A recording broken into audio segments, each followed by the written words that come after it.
अरविंद केजरीवाल आज 2 जून को सरेंडर करेंगे। वजह साफ है, राउज एवेन्यू कोर्ट ने सीएम केजरीवाल को राहत नहीं दी है। कोर्ट ने सीएम केजरीवाल की अंतरिम जमानत पर सुनवाई में दोनों पक्षों के तर्क को सुनने के बाद अपना फैसला सुरक्षित रखा है और अगली सुनवाई के लिए 5 जून की तारीख तय कर दी है। लोकसभा चुनाव के लिए सभी सीटों पर मतदान खत्म हो चुके हैं, जिसके नतीजे भले ही 4 जून को आएंगे, लेकिन इन परिणामों से पहले ही कानपुर कचहरी के अधिवक्ताओं ने आपस में एक अनोखी शर्त लगा रखी है। ये शर्त स्टाम्प पेपर पर रजिस्टर कर लगाई गई है। शर्त ये है कि इस बार लोकसभा चुनाव में बीजेपी और गठबंधन कितनी सीटों पर जीतेगा। इस शर्त को लेकर वकीलों में चर्चा और भी तेज हो गई है। मथुरा की श्री कृष्ण जन्मभूमि और शाही ईदगाह मस्जिद विवाद मामले में जजमेंट रिजर्व होने के बावजूद इलाहाबाद हाईकोर्ट एक बार फिर मामले में सुनवाई करेगा। बताया जा रहा है कि इलाहाबाद हाईकोर्ट अब 4 जून को इस मामले की अगली सुनवाई करेगा।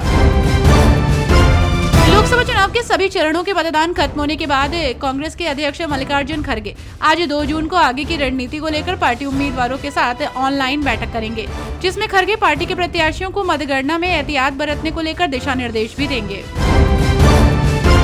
लोकसभा चुनाव को लेकर आ रहे एग्जिट पोल पर कांग्रेस ने एक बड़ी प्रतिक्रिया दी है, जहां पार्टी की नेता सुप्रिया श्रीनेत ने कहा कि ये एग्जिट पोल प्रधानमंत्री नरेंद्र मोदी के हैं, जनता के नहीं, क्योंकि जनता के एग्जिट पोल में विपक्षी गठबंधन को 295 सीटें मिल रही हैं, जिसमें एक भी सीट कम नहीं होगी, जिसका हमें बेहतर अंदाजा है।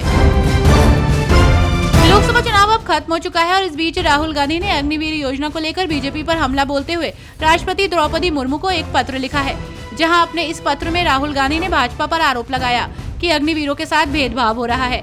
ऐसे में उन्हें इस पर तुरंत ध्यान देने की जरूरत है। मध्य प्रदेश में लोकसभा चुनाव की 29 सीटों पर 4 जून को नतीजे आएंगे, लेकिन इससे पहले एग्जिट पोल के आंकड़े सामने आ गए हैं।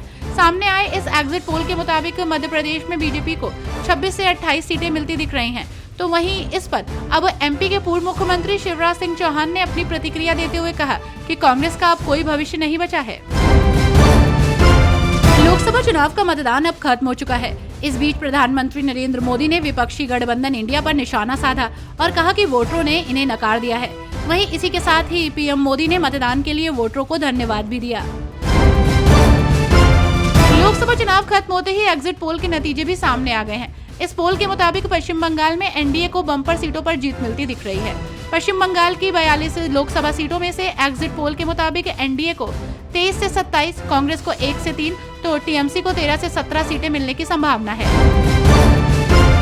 वोटिंग खत्म होने के बाद जारी हुए एग्जिट पोल के नतीजे के अनुसार भारतीय जनता पार्टी और एनडीए गठबंधन कई बड़े राज्यों में बम्पर सीटों पर जीत हासिल कर सकती है। ऐसा ही अनुमान ममता बनर्जी के पश्चिम बंगाल को लेकर भी लगाया गया है, जहां सत्तारूढ़ तृणमूल कांग्रेस की सीटें 2019 के मुकाबले घट सकती हैं, तो वहीं बीजेपी की सीटों में बढ़ोतरी का अनुमान लगाया गया है।